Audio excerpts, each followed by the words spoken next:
Fear is a killer to the creative process, and I've seen so many people who are so talented get lost in that area of doubt and uncertainty. I think it's a little bit like falling in love. You know, you're cherishing the love. Yeah. And you don't want to pick it apart. Yeah. Or, you know, there's a mystery to why you love a person or why you love a story. And Yeah.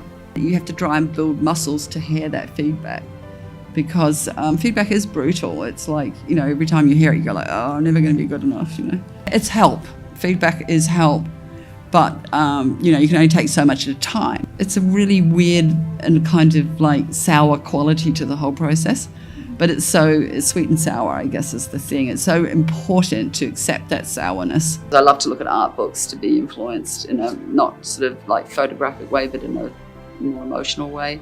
But, you know, for me, like, it's so exciting to see a woman's voice come out that actually not only introduces to the world, but to women, you know, that they're allowed to be rageful, or be angry, or to be, you know, to have ambivalent feelings towards their best friend, you know, from jealousy to envy, anger, love, adoring, you know. We're going to do the same thing we always do. We're going to put the camera up, we're going to put some people in front of it, and we're going to shoot it.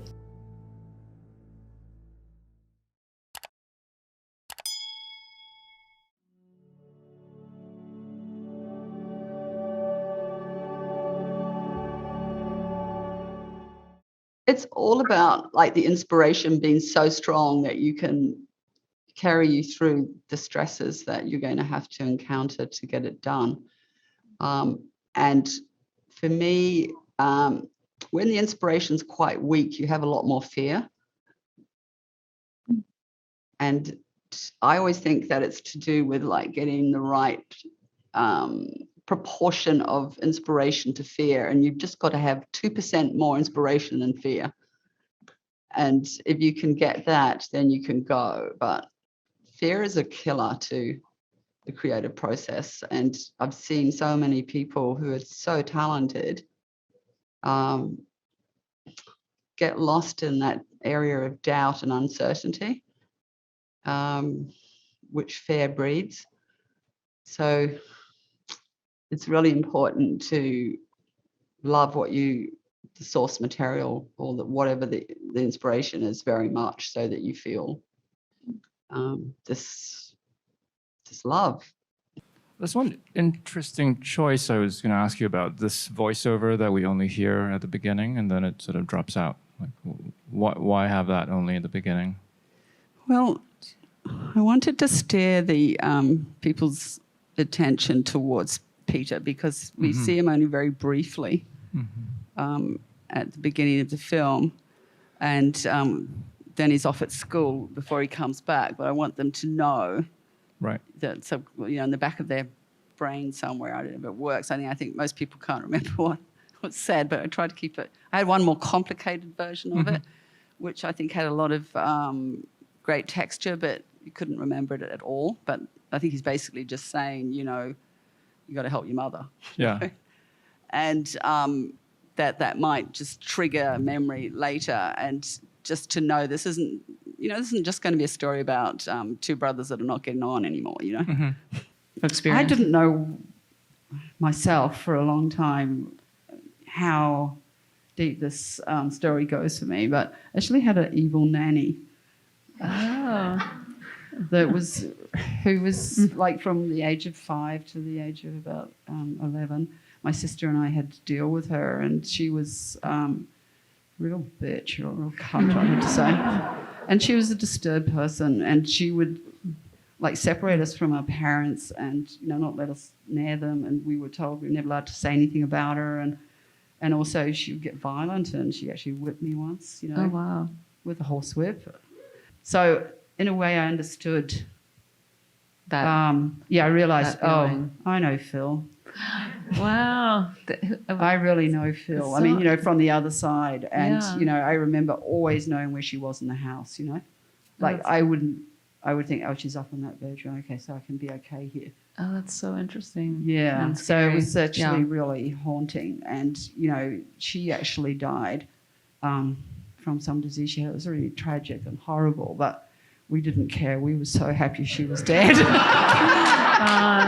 And that's why I'm so weird and difficult. No, but yeah, it definitely feels like you're in touch with the dark side in a good way. But it's funny how I didn't see that Until to later. start with. Yeah. Yeah, I feel like. But there's an attraction to it because you somehow know you know. But Yeah, do you feel like with projects you're attracted to them and then later you see why you were? Well, or do you try to in this understand case, it? I didn't get Yeah. it until later. Yeah. I mean, it was before I was filming, but it took me a while to get my actual personal connection because I'm a little bit like, oh no, it was a good story. You know? Yeah, yeah, I totally like that. I don't understand. I try not to understand why I'm into something and just follow that, and then after I'm like, oh, and then I understand it later. Yeah, Right? I think it's a little bit like falling in love. You know, you're cherishing the love. Yeah. And you don't want to pick it apart. Yeah. Or, you know, there's a mystery to why you love a person or why you love a story. And Yeah. I give everything I have to each of them as I go, and some of them land in the world better than others. And, you know, once they've landed in the world, I sort of step back and leave them to it, you know. But while I'm making them, I give them all the love and attention and any sort of intelligence I can offer it to do the best job with it. But as I say, they do land really differently. And I think some of that exploration of, you know, till you can find out how to, you know, do it really well is what the learning is about, which is really just about, you know, like I learned that, you know, your friends can tell you. You just say, be brutal, tell me what you like, what you don't like, and you have to try and build muscles to hear that feedback because feedback is brutal. It's like, you know, every time you hear it, you go like, oh, I'm never going to be good enough, you know.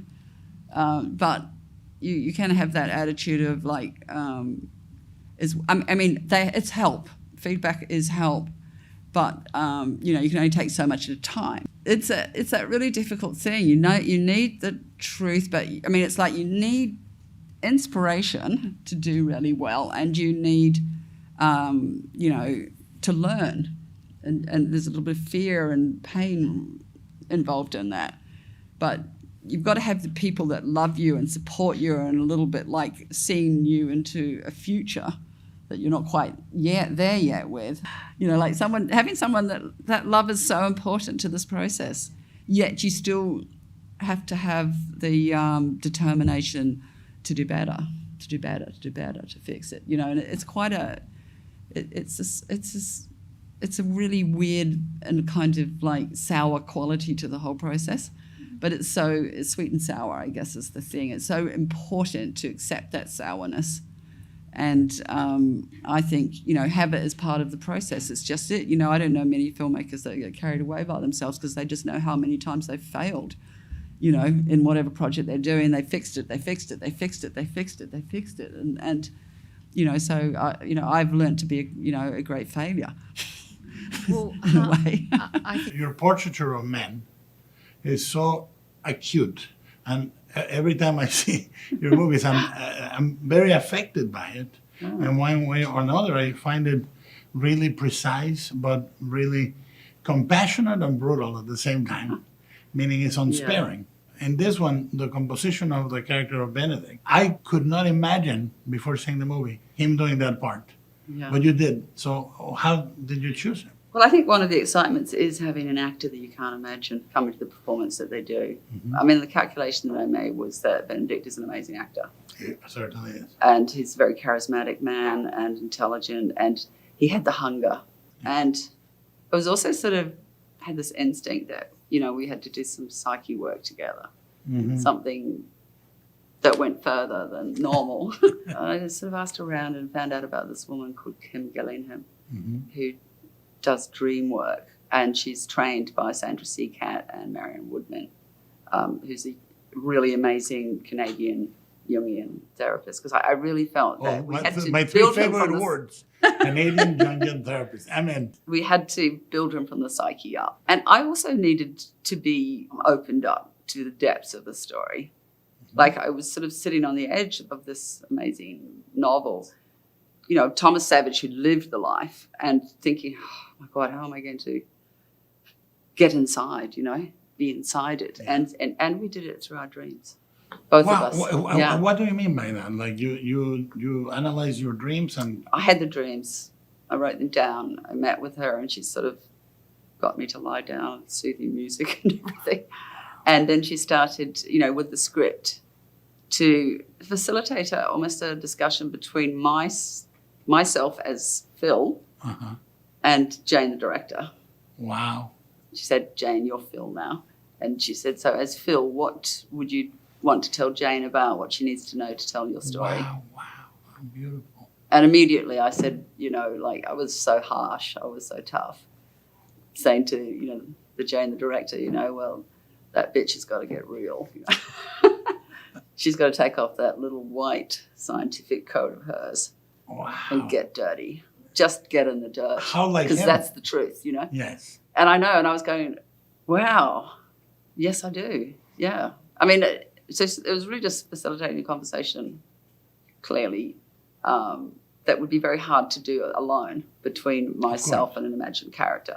The first couple of films also really sort of define the subject space, I think, in such an interesting way. They're about women who are outsiders, who have difficult relationships with convention, like they don't behave the way they're expected to behave. Fortunately, yeah. Yeah, exactly. But were you really aware, like, these women don't exist in cinema and I really want to tell their stories? Well, I didn't really think of it like that. I just thought, like, I'm always attracted to, bad girls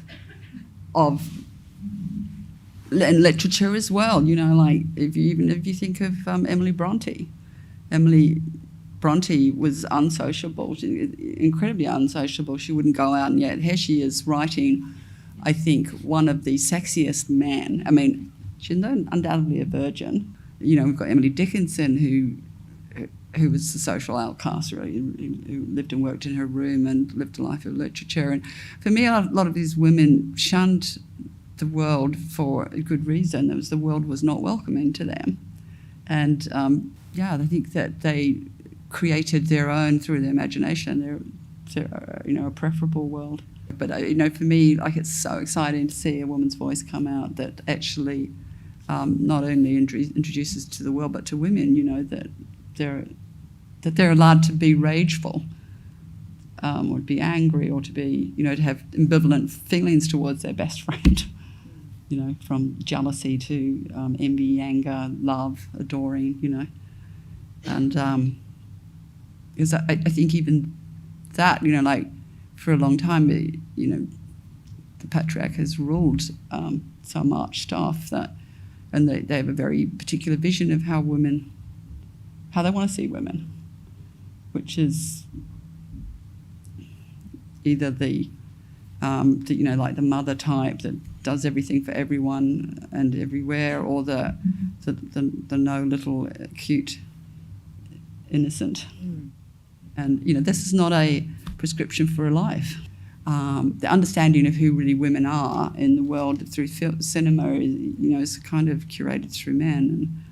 And it's not to say that there aren't some really sensitive, great men, but they, maybe there are a lot of sensitive, great women too.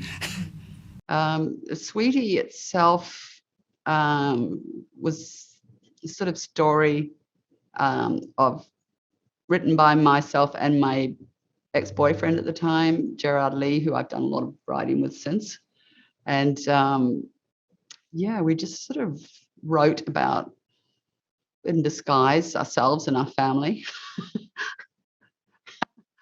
And I mean, it's also fictionalized, but Gerard did have a schizophrenic brother who was deaf and really chaotic in the family, that caused so many dramas and problems. And so he was a little bit, and he was also like a wonderful character, but he was also, a lot of the inspiration for Sweetie, who we changed to a girl and played by Genevieve Lemon so amazingly. What was it about this story, Power of the Dog, that brought you back to film after 12 years? I think that it just existed on so many really interesting levels, and that it's a kind of full of secrets, and there's secrets that get resolved, and there's a secret that you don't see coming, which is the murder mystery.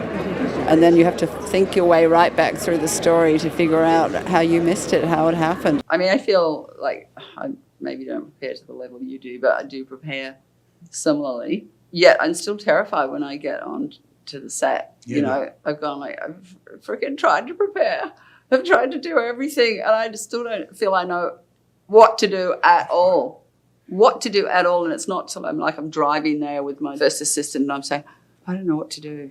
Yes. I don't know how to do this. I've forgotten how to film. I've forgotten how to film. I don't know what to do. And he said, Jane, we're going to do the same thing we always do. Yeah. We're going to put the camera up. We're going to put some people in front of it, and we're going to shoot it. Yes. And I went, oh, yeah, okay. I just think I can manage that. And as soon as that camera gets up, I suddenly, an almond or whatever, an activated almond, I go, all right.